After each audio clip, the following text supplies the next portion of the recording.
Здравствуйте, дорогие телезрители. Прошлую передачу у нас была помощница прокурора.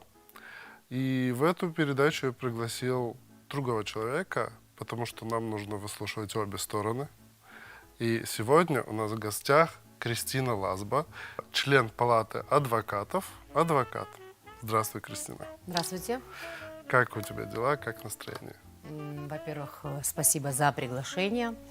Настроение хорошее, на улице весна, в разгаре почти что лето, и погода шикарная. Да, сегодня Спасибо за жарковато. приглашение. Скажи, пожалуйста, как ты пришла к этой профессии? Что тебя сподвигло быть адвокатом? Да. Очень интересный вопрос.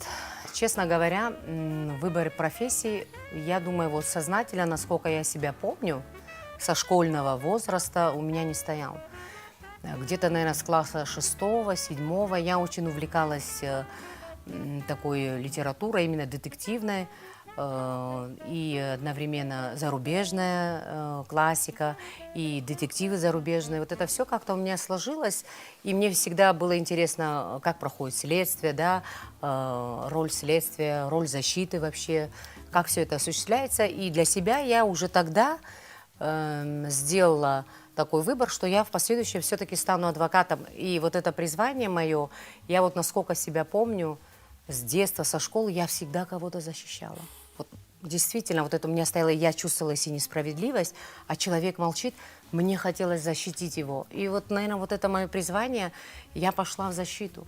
Вообще мое сугубо личное, возможно, мнение, я считаю, что если ты душой все-таки не защитник, а идти просто в адвокаты, чтобы получить статус адвоката, это в какой-то степени преступление. Потому Даже что так? ты, да, если ты душой не стоишь с человеком, которого ты защищаешь, будь это в уголовном деле защита, доверителя в гражданском деле, и ты не понимаешь вот суть проблемы, и ты действительно не заинтересован в том, чтобы защитить, либо помочь, если это гражданское дело, человеку в гражданском деле, то я считаю, что не стоит идти в адвокатуру. Очень много смотрел фильмов про адвокатов и детективы. Не помню, не могу сейчас назвать все эти фильмы, но в большинстве случаев адвокаты сволочи. Как я не ожидала. Ну, ну вот, Ну, допустим, что вы если взять... подразумеваете под этим? Вот если взять сериал «Как избежать наказания за убийство», там в главных ролях адвокат, женщина, которая отмазывает от, скажем так, от правосудия самых заядлых сволочей. Как ты к этому относишься? Ну, здесь можно интерпретировать по-разному. Во-первых, это кино в каком-то смысле, да? Ну, оно же Но- нам и рисует картину адвоката. Но она осуществляет свою деятельность, я думаю, добросовестно. Ее цель же оправдать человека, вытащить его из определенной ситуации, в которую он попал, преступление, да, в данном случае это в уголовной сфере мы Да. говорим. Но в основном для меня, как для адвоката, я, можно сказать, цепляюсь за ошибки следствия. Есть понятие процессуальных моментов, из которых складывается следствие. Если оно идет с нарушением, то это, грубо говоря, мой козырь. Я могу на предварительном следствии, допустим, не заявлять об этом, а в судебном следствии я уже это вытаскиваю как факты, которые были нарушены в ходе расследования со стороны преступления. прокуратуры. И конечно, со стороны следствия, прокуратуры, это правоохранительная система и так далее, смотря где ведется следствие. Это в данном случае у нас это может быть Министерство внутренних дел, прокуратура ведет это в зависимости от того, какое дело, да, сложности и так далее. Ну, а если взять принцип, допустим, человек действительно виноват, и он сотворил что-то ужасное? Но если, как вы говорите, человек действительно виноват и преступление тяжкое, то я не думаю, что совсем будут, грубо говоря, такие ляпы, и недоказуема будет его вина. Но могу из своей практики сказать. Я защищала человека, которого обвиняли в убийстве. Это было несколько лет назад. Вот такие были случаи в Сухуми, когда пожилых людей находили мертвыми. Ой. Но вы, будучи не в этой сфере, как бы, да, Ну, я об это- этом не слышал. да, вы не слышали, именно вот пожилых находили там. И, в общем-то, мне пришлось защищать, и на тот момент я защищала со своей коллегой, сегодня ее нет, Аида Чамагу, Царство Небесное, вспоминаю. Вот просто это тот момент, когда, грубо говоря, на человека хотели, да, вот повесить убийство. Ну, не будем называть, кто это был. Да, да, без имен. без Адвокат каких-то. тоже в своей сфере осуществляет адвокатское расследование. Закон мне позволяет, закон об адвокатуре, адвокатской деятельности, что в рамках, которые мне дает закон, я имею право также осуществлять следствие. В данном случае я также могу ходить, опрашивать тех же свидетелей, которые были заявлены стороной обвинения, но я хочу подчеркнуть, я их не допрашиваю как следствие, я их опрашиваю с их согласия. У нас существуют определенные бланки. То есть, если пришли к тебе из МВД, то ты не можешь отказаться. Ну, здесь это А уже, если да, адвокат, это как бы то государственное. по желанию. По желанию, то есть только согласие. Но я предупреждаю человека, что он несет уголовную ответственность обязательно. У нас существуют определенные бланки, утвержденные нашей палатой. И вот в этих бланках я опрашиваю человека с его согласия. И вот мы проделываем колоссальный труд иногда, действительно, и мы находим основания и для того, чтобы оправдать человека и доказать следствию, что следствие идет по ложному пути, да. Иногда бывает, что, допустим, для раскрытия преступления необходим человек, грубо говоря, да. И вот если в данном случае действительно у тебя защита оказалась бы слабой, я думаю, конечно, этот человек был бы обвинен в этом преступлении. Но Ну, в ты суде выиграла. мы выиграли действительно это дело. Ну, это одно из. Мы действительно, это колоссальный труд адвоката. Хорошо, человек виновный, действительно. Да. В чем заключается твоя задача? Выбить ему минимальный срок? Или постараться, чтобы его оправдали? Ну, вот это такие вопросы, может, не все скажешь, да, допустим, сейчас снимаем мы здесь, но бывают моменты, конечно, когда я, будучи, если это уголовное дело, вступаю защищать человека, и мой подзащитный, он тоже доверяет, да, мне определенную информацию. И я анализирую, как мне правильно сформулировать в будущем и его показания, выстраиваю свою позицию защиты. Бывает, я уверена в том, что человек совершил преступление. Такое тоже может быть.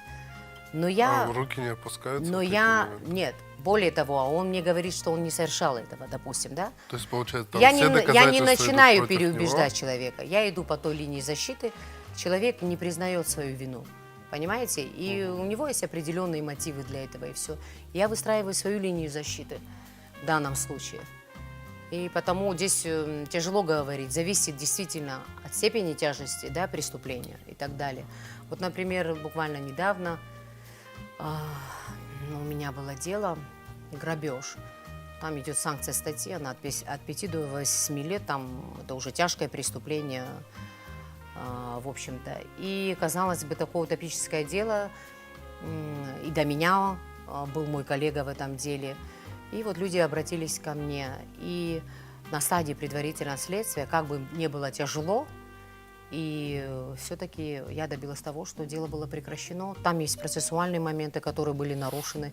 Ну, мы не называем ни фамилии сейчас, ничего. Ну Это да. в общем, да, это то, через что я прохожу. И это не единичный случай. Просто иногда действительно ты вступаешь в дело и видишь, насколько оно сложное, и ты действительно находишь все основания, находишь доказательства в противовес следствию. Лично я, как адвокат, тоже заинтересована в грамотном следствии, вы знаете. Ну, можно сказать, у нас идет действительно борьба, будем так говорить. Он доказывает вину, а я доказываю его правоту. И мне тоже интересно, какие аргументы следствия мне предъявить, да, в чем они правы. И, соответственно, Это как играть в карты. Ты никогда это- не знаешь, что у противника и в какой момент он может вытащить ну, свой вообще козырь. именно в уголовном деле, если так говорить, адвокат получает только судебно-контрольный материал на стадии следствия. Тот материал, который, допустим, я сегодня имею доступ, это просмотреть, в чем обвиняется мой подзащитный, первичные показания его, каких-то там свидетелей. Весь материал уголовного дела я получаю в конце следствия предварительного. Я ознакомливаюсь с материалами То есть уголовного изначально дела. ты 100% Изначально, конечно, не нет. знаешь. Конечно, я имею право, и закон мне дает ходатайствовать, если там есть видеозаписи, какие-то съемки, какие-то эти. Я ходатайствую о том, чтобы меня ознакомили в ходе следствия. Но следствие может мне отказать в этом. Но в последующем, уже в конце следствия, я ознакомливаюсь со всем материалом уголовного дела. И вот бывают такие дела, когда ты ждешь действительно окончания следствия для того, чтобы уже в суде выстроить судебную защиту. И вот здесь все видны уже, как говорится, какие-то недочеты, да, где-то какие-то нарушения процессуальные. Ведь каждый из нас, у нас и у меня на столе, и у следователя на столе лежит один и тот же закон.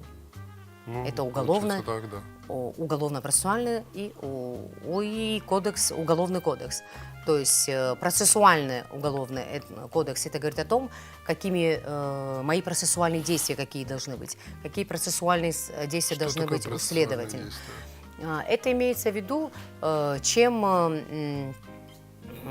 руководствуется следователь, какие действия он может совершать, полномочен Например? в рамках уголовно-процессуального.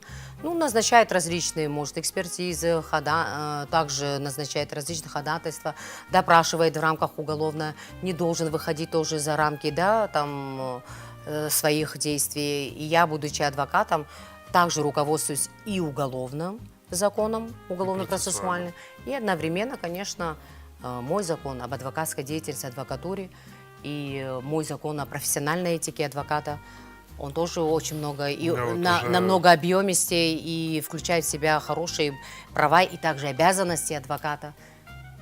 Вот как раз об обязанностях адвоката. Что такое адвокатская конфиденциальность? Ну, это профессиональная тайна адвоката. Она... Это получается то, что нельзя какую-то информацию передавать третьим лицам. Ну, конечно, это та информация, которая я получаю от своего доверителя, допустим, в гражданском деле, либо же от своего подзащитного в ходе защиты его в уголовном деле. Эта информация, она не имеет времени, то есть она бессрочная, я ее должна, грубо говоря, всю жизнь хранить. Да, вот так Конечно, засунуть есть в ящик какие-то и моменты, забыть. о которых мы узнаем, и действительно это как вето для меня. Я знаю, это между мной и моим доверителем, мной и моим подзащитным.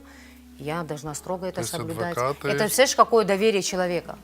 То есть адвокаты самые честные и, как это сказать... Я не могу говорить за всех, но у нас есть наш профессиональный Кстати, вот кодекс. профессиональный кодекс и этика Да, адвокатская. да. Можешь про него чуть-чуть рассказать?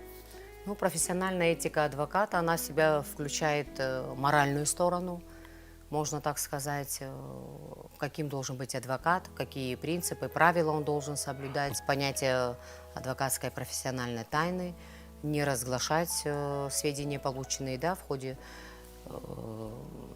беседы со своим подзащитным либо доверителем, должен добросовестно, во-первых, исполнять свои полномочия, можно так сказать, они включают в себя, это представляете, как человек надеется, да, на твою защиту и прежде всего на твою грамотность для того, чтобы ты осуществил эту защиту. Это добросовестность, я считаю. Можно сказать еще,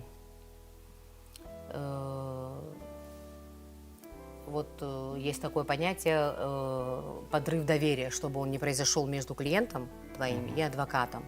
Такое тоже возможно быть. Иногда ты проделываешь такую колоссальную работу, а вот смотришь, и человек не понимает тебя.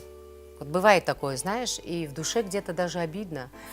Ты, возможно, даже иногда портишь отношения, да, со своими коллегами, я имею в виду в следствии очень часто такое бывает, ну, чувствуется, да, какой-то холодок, потому что вот я по своей натуре, грубо говоря, не могу плыть по течению следствия. Как я пошла защищать человека, да, и как я не буду заявлять определенные какие-то ходатайства, да, о назначении там следственных каких-то действий, либо менять его показания там в угоду следствия, да, где-то там промолчать или что-то, но это не про меня. Я действительно с душой начинаю защищать человека. И порой мы вынуждены заявлять, да, такие ходатайства, что вышестоящему мы обжалуем действия, допустим, следователя, прокурору, который надзирает, да, над данным следствием, то бывают такие случаи, когда, да, следствие бывает и может и на тебя и обидеться, почему вы заявили, допустим, да, такое ходатайство и Ах так ты далее. скотина. Ну, бывает все, действительно. Вот такие моменты, они, конечно, ну, уже с учетом того, что столько лет ты в защите, я уже даже могу знать реакцию следователя, там, прокурора. Конечно, Сколько есть лет, еще очень если не много секрет? зависит от человеческих качеств, да, того же следователя. А сколько лет у тебя практика уже? С если не 2006 года я действующий адвокат, была 16 принята в лет палату уже. адвокатов. 17. 17 лет будет в декабре. Ага. В декабре вот 2023 года. В чем разница между уголовным и гражданским делом? Ну, уже элементарно разница в уголовном и гражданском деле тем, что в уголовном деле человек может находиться уже под Под арестом, следствием. зависит тоже от вида преступления, понимаете? И просит, что на ход следствия, чтобы человек находился под стражей.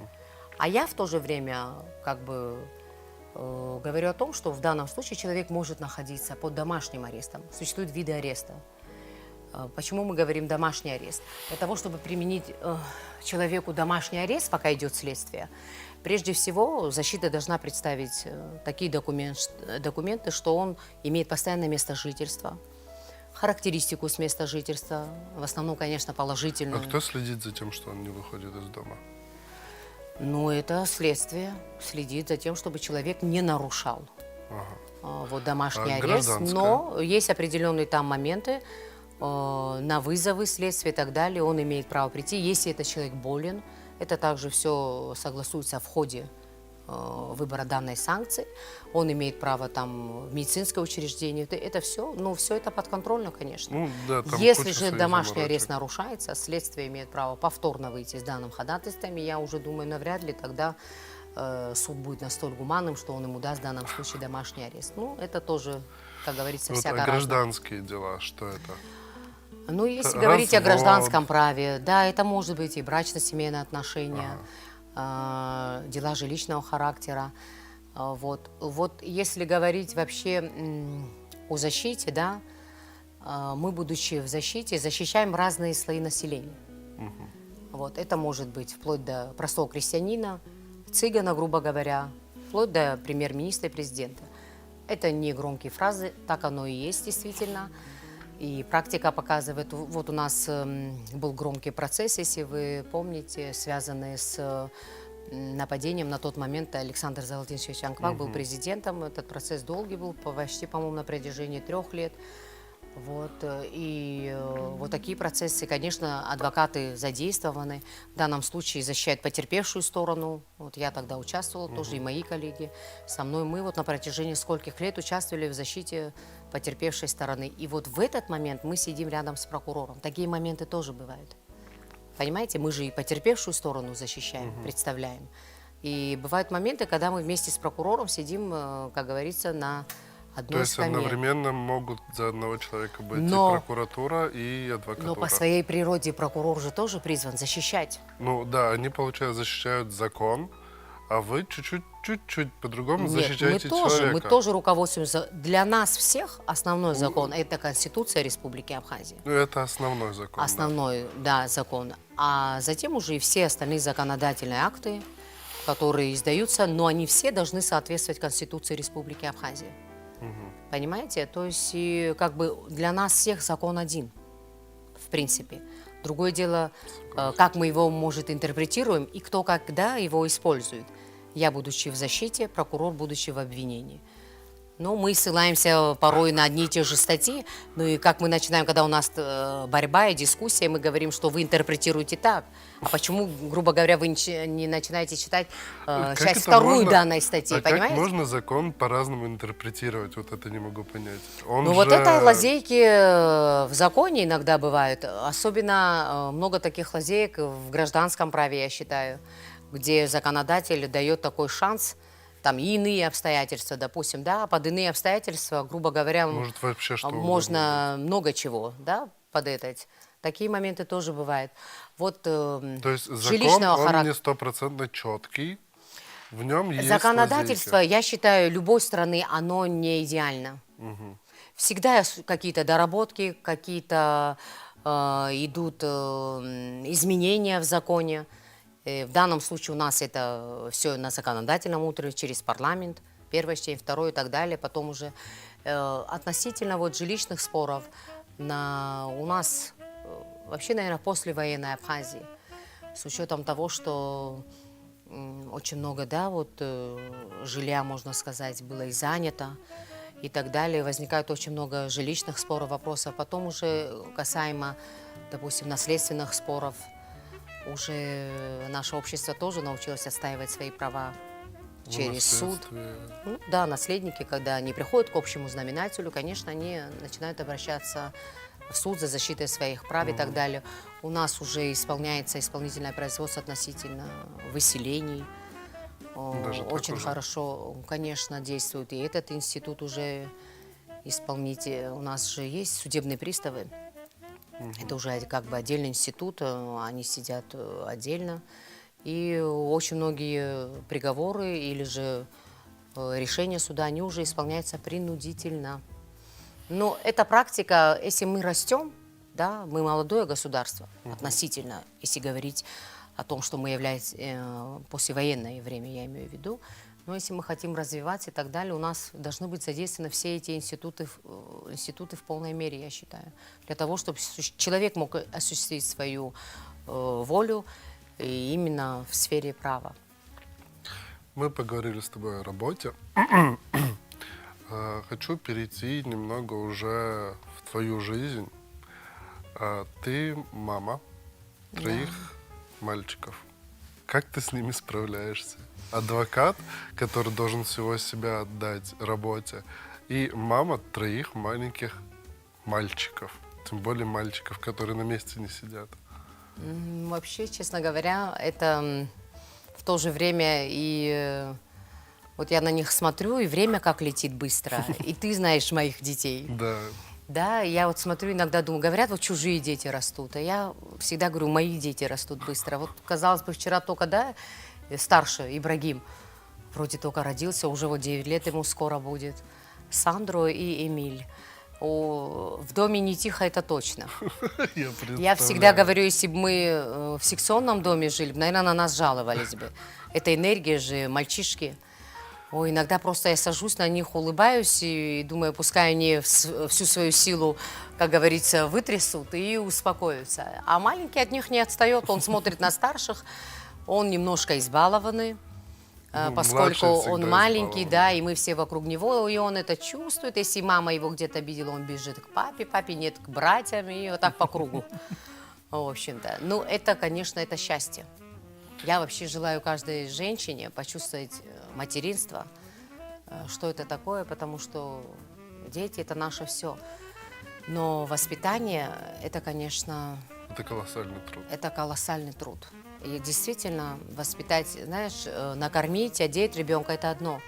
А воспитать, дать ему все человеческие, да, вот позитивные качества, чтобы в нем были.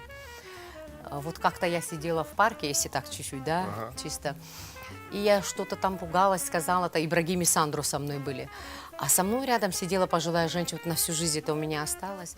И я говорю, вот сколько я говорю, и она, деточка, вы говорите, она мне сказала. А все дети запоминают, это все, главное, чтобы вы говорили. И я, говорит, улыбаюсь на вас, смотрю, и мне, говорит, так приятно. Но если сейчас ты не начнешь ребенку говорить, потом будет поздно, конечно. Но я еще такой момент хочу заметить, что семья, конечно, это одно. Но общество, которое уже будет окружать твоего ребенка, ты же не будешь 24 часа с ним. Ну да. И примеров очень много, и я думаю, ты видел, да, когда вот семья, казалось бы, такая вот примерная, все, а что-то не так в Влияние себе. улиц нельзя отменить. А невозможно никак. же ребенка от всего оградить. Он должен как-то вступить в новую жизнь. И я считаю, это тоже много значит. То, с кем потом твой ребенок начинает общаться. Ну, я всегда говорю, все мы под Богом.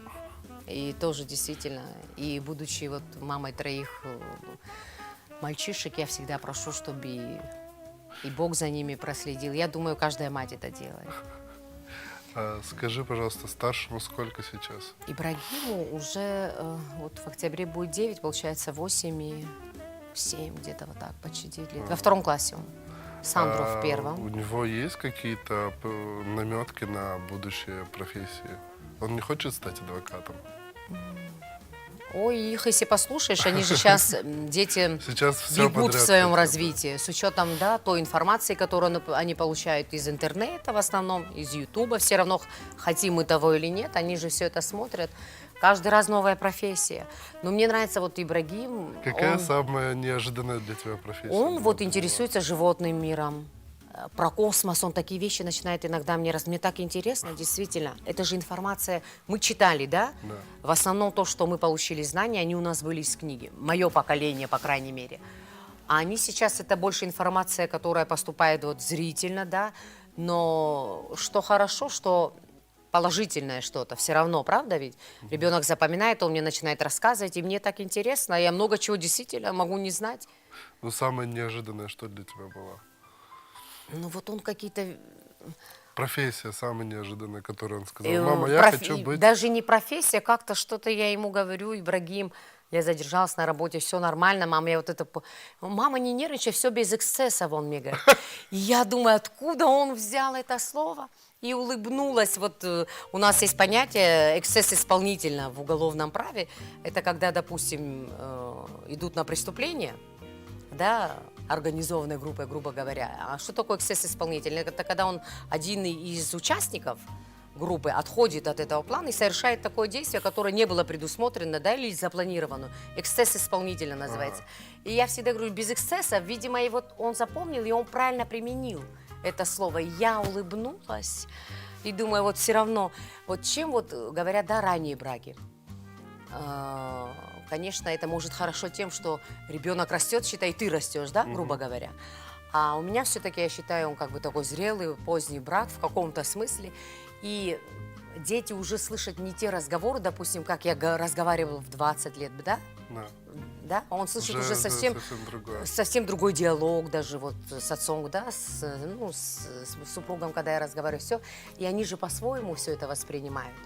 В этом тоже есть плюс. Так, давай чуть-чуть к завершению подойдем. Что ты можешь посоветовать молодежи? Вот представь, что я человек, который хочу сейчас пойти учиться адвокатуре. Что ты мне посоветуешь? Именно если идти в защиту, Да. чтобы ты душой пошел в защиту. Если вот действительно есть, к нам тоже же приходят стажеры, ребята, которые есть, кто вот прям, я вижу, горит человек, да, он хочет, ему интересно пойти на процесс посмотреть. Я же тоже прошла всю эту стажировку. И знаю, как было интересно послушать, что-то написать для себя новое. Чтобы ты шел с душой, и чтобы у тебя защита была в душе. Чтобы ты действительно не просто, вот как я выше говорила, да, для галочки идешь в этот статус, чтобы получить его, а пошел и действительно профессионально исполнял свой долг адвоката. Это очень интересная профессия. Она творческая, но она такая ответственная. И ты действительно иногда, можно сказать, держишь судьбу человека в своих руках в каком-то смысле. И насколько вот ты должен правильно подойти и применить, как я говорила, у нас закон один, да, вроде лежит на столе, но применить его в пользу и в защиту своего подзащитного, либо же своего доверителя. Если говорить, мы можем до утра. Сфера гражданского права, сфера арбитраж, уголовная, это все очень тонкости, очень много, и в такой беседе быстро не скажешь ни о чем. Но Вот я сейчас у меня- советую, если ты идешь в защиту, идти действительно с душой защитника. Конечно, в дальнейшем перспектива у тебя тоже большая. Кто-то остается всегда в защите, да, и чувствует себя только там, что вот это его миссия, быть в защите и так далее. Кто-то, может, пойдет дальше куда-то, да, сфера большая в юриспруденции тоже. Главное, чтобы идти с душой. Вот сейчас у меня родился вопрос. Ты сказала, что, по сути, ты держишь судьбу человека в своих руках. Бывает, конечно. Бывает такое, что у адвоката просыпается синдром Бога. Нет, ни в коем случае нет. Наоборот, это такая ответственность, я Или очень ты переживаю. боишься больше? Не то, что страх, а переживание, чтобы все было правильно. Я не помню, любое дело, за которое я бралась, действительно, за все я переживаю. Даже вот мой супруг иногда говорит: Кристина, как-то вот отпусти, да, ситуацию. Не могу. Действительно, могу, вот даже лежишь, вот, да, грубо говоря, ночью перед сном проматываешь. Вот какие-то моменты, даже когда суд прошел, возможно, может, вот так надо было, да, где-то вот так. Но практика тоже берет свое. Если вернуться, допустим, назад, да, иногда думаешь, надо было вот так поступить. Тоже бывают такие моменты. Это у каждого ночью бывает. Мне то, кажется, что это мне да. надо было вот так вот ответить 20 лет назад вот тому вот Но мальчику. не столько это, сколько вот, ну, бывают такие моменты, понимаешь? Ну, вот если идешь, любой юрист в своей сфере, пускай он будет профессионалом. Вот сколько лет буду в защите, допустим, вообще в юриспруденции, столько лет учишься. Что-то новое узнаешь, что-то, вот, даже приходит, вот, стажер, да, приходит, там, наоборот, и тебе приятно ему помочь, и послушать, что он уже тебе скажет. Невозможно все знать, это нереально. Ну, есть какие-то азы, основы, которые уже остаются с тобой. Что ж, спасибо, Кристина, за то, что уделила нам время, за то, что пришла к нам и ну, очень многое рассказала, что было очень интересно. Спасибо за то, что пригласили. Много чего можно еще говорить, но формат тоже такой Да, небольшой. это тема обширная, я Да. не смогу ее в рамках передачи полностью раскрыть, но мы постарались хоть что-то рассказать, и чтобы это было интересно. Спасибо большое. Спасибо вам. А Спасибо. с вами мы увидимся за следующей чашечкой кофе. До свидания.